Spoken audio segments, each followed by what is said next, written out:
if you violated your status probation, you go back to jail, and that's where you're going. Due to his 3 arrests and continuing drug problems in the late 90s, many studios were unwilling to take a chance on Robert Downey Jr. But director Curtis Hanson went out of his way to cast Robert in his new drama, Wonder Boys. Curtis Hanson really went to bat to have him be in Wonder Boys in a role that was like absolutely tailor-made for him. He's such a dedicated actor that I think people thought if we can just keep him in these really great roles and keep his attention focused on the script, then maybe he'll stop already. This Wonder Boys, I think, is one of the very best performances he's ever given. And a very unique film, giving a performance that only he could give. I can't think of anybody else who could have pulled off that part so subtly. I guess I just don't fit the new corporate profile. Which is? Competence. It is funny how Robert Downey Jr. again and again manages to pull the rabbit out of the hat. Not by any stretch of the imagination that successful a film, but he's absolutely brilliant in it. Critics loved the film and heralded it as a return to form for Downey. However, on the film's release, Robert was serving a year in prison after admitting to drug use, a violation of his parole. When Downey was released in August of 2000, he took a role in Ally McBeal.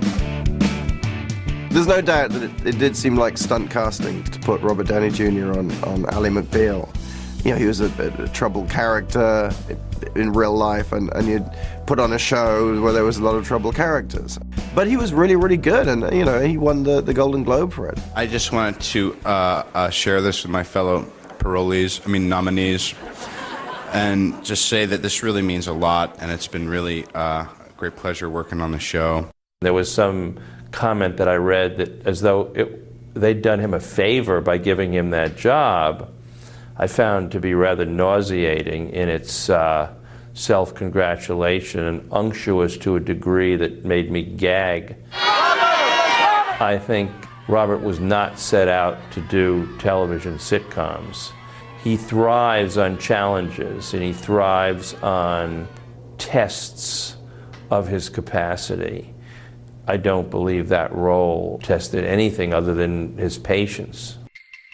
In the absence of a professional challenge, Downey became depressed and returned to drugs.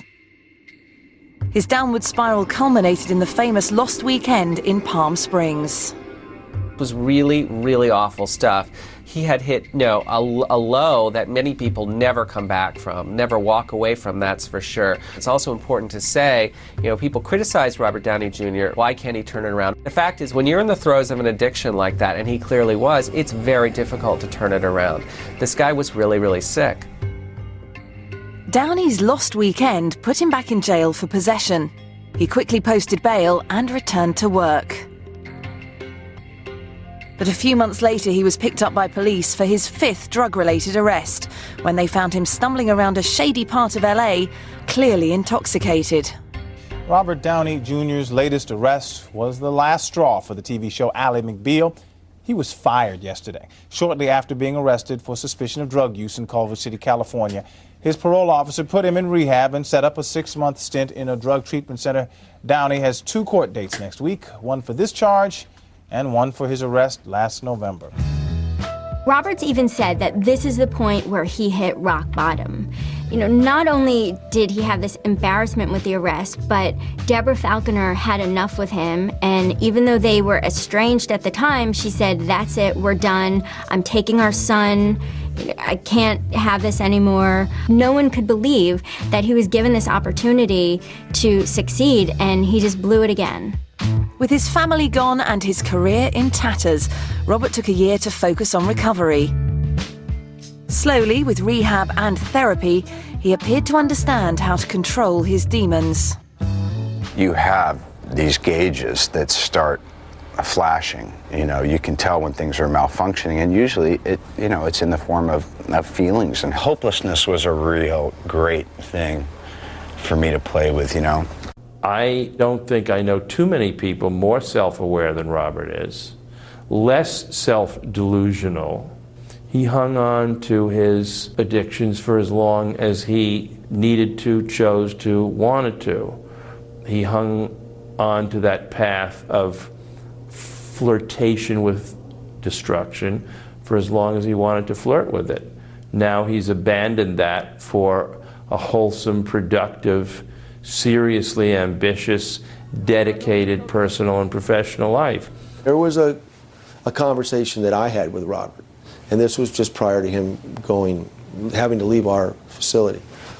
I knew that he wanted to live clean. I can't say that about everybody that's sitting in this facility right now. I can't say that. But there's something about one addict talking to another where you can tell that he really wanted to live a drug-free life. In 2002, after a year of rehab and soul-searching, Robert Downey Jr. was ready to work.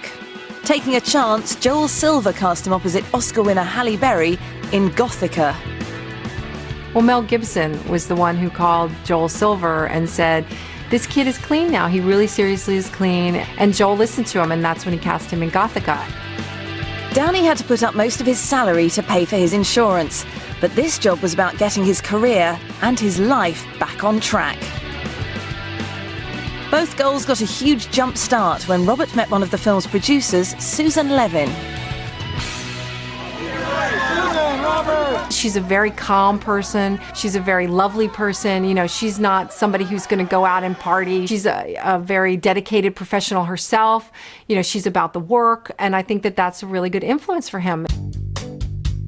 And I think he's deeply helped by his relationship with his wife, which is the first, in my observation, really productive, healthy, helpful, harmonious relationship he's had. Now, Downey credits his recovery to Susan Levine, and that has been the sustaining relationship of his life ever since. That, and of course, his relationship with India, his teenage son, and he's finally being able to be a father after many, many years of difficulty.